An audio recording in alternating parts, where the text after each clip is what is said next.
We now welcome former state senator and member of the Legislative Jewish Caucus, Josh Newman.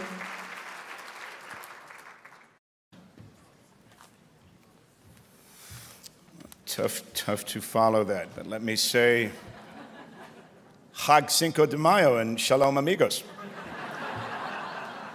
It is a wonderful privilege to be here with you today, and again, with JPAC, the voice of California's Jewish community. And at the risk of David asking for a raise, let me once again commend him for all his wonderful work. David Barkarsi, where are you? I speak on behalf of all the members of the Legislative Jewish Caucus. And so it is also my great pleasure today to be able to introduce a fellow past and future public servant who actually probably needs no introduction, my friend, former Congresswoman Katie Porter. As Orange County's congressional representative from 2018 to 24, Katie passed bills to call out corporate cheaters and strengthen disaster response. She wrote new laws that crack down on health insurers wrongfully denying care and save patients thousands of dollars on their pharmaceutical bills. She also passed legislation to raise firefighter pay and strengthen mental health treatment for first responders. As her profile on X, which I still like to call Twitter highlights, Katie Porter is a minivan driving single mom, a law professor, and a consumer advocate, usually carrying a whiteboard and always bringing the receipts. And as countless former congressional witnesses will sheepishly attest, there are few people better at prosecuting an irrebuttable argument for fairness, good government, and honest service. As I think we all strenuously agree, we could use a whole lot more of that in this moment. After Katie makes her remarks, she's going to take questions from three equally fearless college student leaders, Eliana Sarfati, Dina Johnson, and Jack Flynn. So please join me now in welcoming former U.S. Representative and current candidate for governor of California, Katie Porter.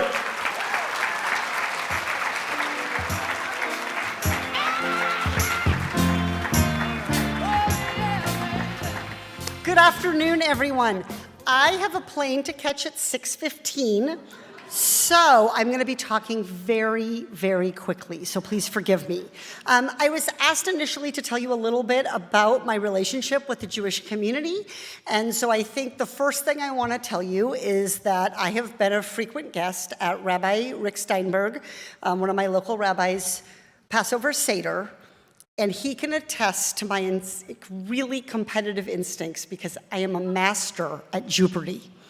I know all the plagues. And so I really, really enjoy getting to do that. I'm a longtime member of the JCC in my community, and I actually have worked out within the last year.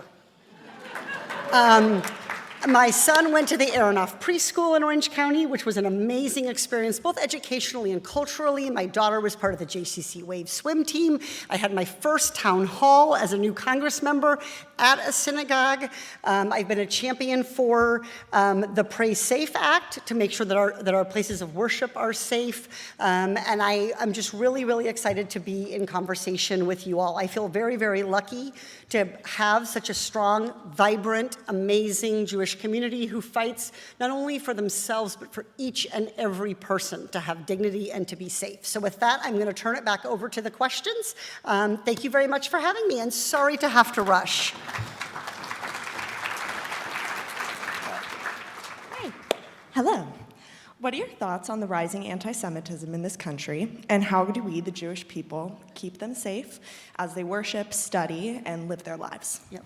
So I think we have to be honest and just say that it is scary right now to be a Jewish person. It is scary to be an American in many instances because we are seeing rising hate, and that hate has been targeted in particular at the Jewish people and at Jewish institutions. We are seeing it in things like the arson attempt. The arson, I guess it was not an attempt, the arson that occurred at Governor Josh Shapiro's home in Pennsylvania. We just heard from the new UCLA leadership on what happened there. I saw on my own campus at UC Irvine how the Jewish community, Jewish students, Jewish faculty were made to feel unsafe and unwelcome in their own educational institutions. So I think we have to start by being very clear that hate speech and acts of hate, including anti-Semitism, are wrong and they are criminal. And I don't think we can mince words about that. I think the second thing is to help educate people that free speech, while I will always champion that, I am a professor at University of California, Irvine, and free speech is important to me. There is a line and above which you cannot go. You are not free to say things that put others in physical danger. And I think there are so many wonderful organizations, including people in this room, who do so much to educate people about this. My own children's public school has been part of the No Place for Hate program with the ADL, and my own children I have seen have benefited from being more educated about anti-Semitism. And I think that's the last piece I'll say, which is that we need to continue to educate people, both about the Holocaust and genocide, which we have work to do here in California, but also about what anti-Semitism is, what its roots are, and how it is continuing to both sadly grow and be a continuing force in our society and worldwide. So I think this is really a place where leadership matters, where not mincing words matters. Hate is wrong, and every single person deserves to be safe, not just in their place of worship, but in every aspect of community life, including on our campuses. Hi. What is your take on how the federal government is threatening the social and human services that Californians rely on? Yeah. Repeat the question. I can repeat. As you say, what was the? Oh, great question. Yes. So look, the federal government is taking aim at some of our most important core values, including values that so many of you, through your community organizations, have worked on. They are cutting hunger programs, things like Meals on Wheels, things like SNAP benefits. They are attacking our healthcare system, putting healthcare at risk for our seniors, for people who are low income through their potential cuts to Medi-Cal and Medicare. And so I think we are seeing those kinds of attacks coming at us in so many different directions. And I think the pace of change is designed in part to throw us all off balance, which makes the work of community organizations, including the work done here in this room, so much more important.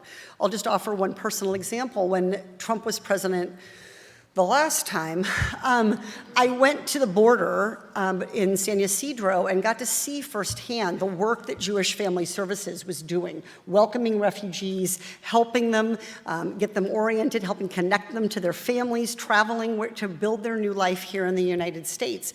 That kind of work is so much more important in this moment when we're seeing the federal government pull back. So community organizations need to do more. I encourage each of you to keep giving everything you can of your time and your talent and your treasure to those community organizations, but it's also going to fall to state government and in some cases to counties and localities to pick up the pieces because we are not going to live in a country, I am not willing to live in a country where we do not provide health care to our most vulnerable, where we do not welcome those who are fleeing persecution, where we do not stand up for people's basic civil rights. And so we are all going to need to be part of that work at every level of government to withstand what's coming at us from the federal government.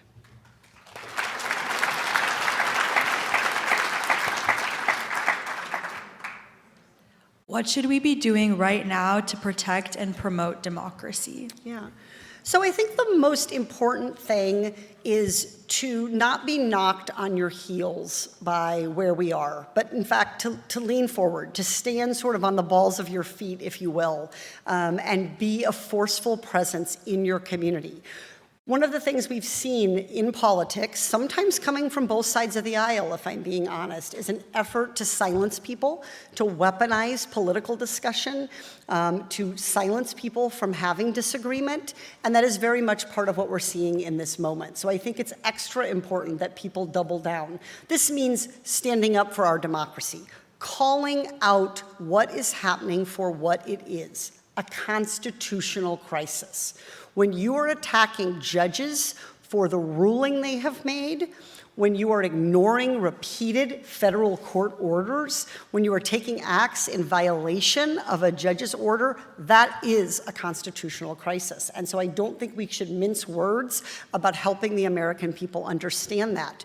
Regardless of where people stand, regardless of who they voted for in this presidential election, our entire country, our entire democracy, and the way that we're sort of a beacon of light for democracy around the world is under attack in this administration.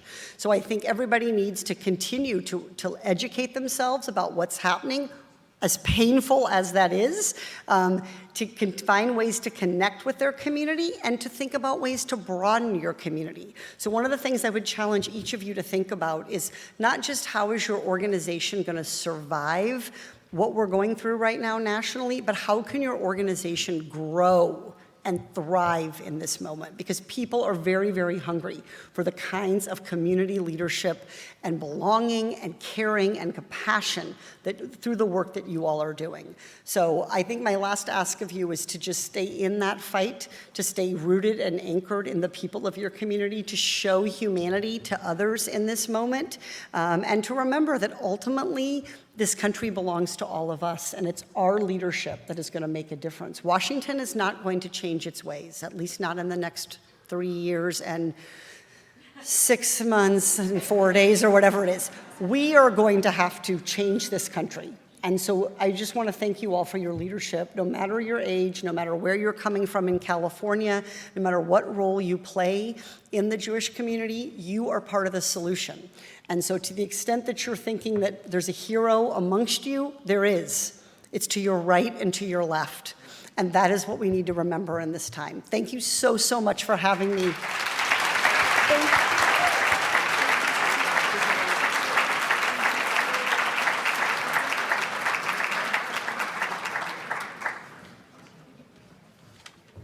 Thank you so much, Congresswoman Porter. Thank you to our incredible students who helped create a classroom environment so we got to understand what it was like to be in the back of Congresswoman Porter's lecture hall. And thank you also to Chancellor Frank for being here, for your wisdom, for your thoughtfulness. And we're excited to be on this journey with you as you begin this new part of your leadership. I'm David Bocarsley. I'm the executive director here at JPAC. I'm here really just to give announcements right now. You'll hear more from me later. But just want to thank you all for being here. It's already been incredible to learn from such great leaders, and thought leaders and experts today. And we're really just getting started. So what we have now is our breakout panels. What's going to happen is when I finish speaking, we're going to close this air wall right here. And we're going to have one panel on one side of it and one panel on the other side of it. To your left, which is that side, is going to be the democracy panel, and on this side of the room, there will be the ethnic studies panel. Once these sessions wrap up, we're all going to head upstairs 2 more flights, and that's where our legislators' reception is going to be. We're expecting dozens and dozens of legislators to join us, and the rest of the night is just going to be exceptional. So with that, I'm going to ask you to pretty quickly find your way and clear this space for the air walls so we can get started and be done in a timely manner. Thanks, everyone.